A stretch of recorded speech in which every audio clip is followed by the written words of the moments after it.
தமிழக வேளாண் பட்ஜெட் 2026-2027க்கான வரைவு அறிக்கையை திருப்பதி வெங்கடாச்சலபதி கோயிலில் வைத்து அமைச்சர் வினோத் ரவி வழிபட்டதாக கூறப்படும் சம்பவத்திற்கு பாபநாசத்தில் விவசாயிகள் கடும் எதிர்ப்பு தெரிவித்துள்ளனர். வேளாண் பட்ஜெட் என்பது மக்களின் வரி பணத்தை எவ்வாறு பயன்படுத்துவது என்பதற்கான அரசின் திட்ட அறிக்கை என்றும் அதை தனிப்பட்ட மத நம்பிக்கையுடன் இணைப்பது ஏற்புடையது அல்ல என்றும் விவசாயிகள் தெரிவித்தனர். மேலும் டெல்டா மாவட்டங்களில் வறட்சி, காவிரி நீர் பற்றாக்குறை, குறுவை சாகுபடி பாதிப்பு உள்ளிட்ட பிரச்சினைகளுக்கு தீர்வு காண நடவடிக்கை எடுக்க வேண்டும் என்றும் கோரிக்கை விடுத்தனர். பாபநாசம் பகுதி நெல் கொள்முதல் நிலையங்களில் தேங்கியுள்ள நெல் மூட்டைகளை அகற்றவும், பாதிக்கப்பட்ட விவசாயிகளை நேரில் சந்திக்கவும் வலியுறுத்தினர்.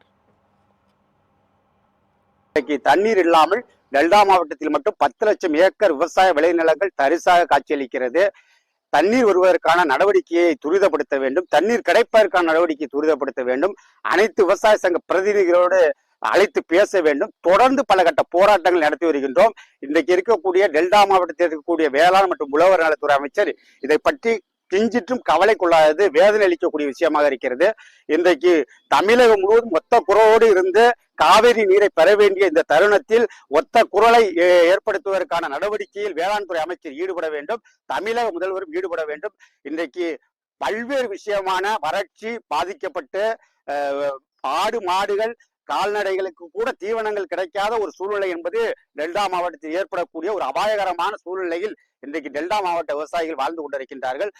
காவேரி பொய்த்து போன நிலைமையில் பாபநாசம் தாலுகா மிகவும் வறட்சி காரணமாக தஞ்சாவூர் மாவட்டம் இன்றைக்கு 2வது இடத்திலே வறட்சியிலே உள்ளது. இதை வேளாண் துறை அமைச்சர் செவி கொடுத்து காது கொடுத்து கேட்க வேண்டும். இதை வறட்சி மாவட்டமாக அறிவித்து விவசாயிகளுக்கு உரிய நிவாரணத்தை வழங்க வேண்டும், விவசாய தொழிலாளர்களுக்கு உரிய நிவாரணத்தை வழங்க வேண்டும்.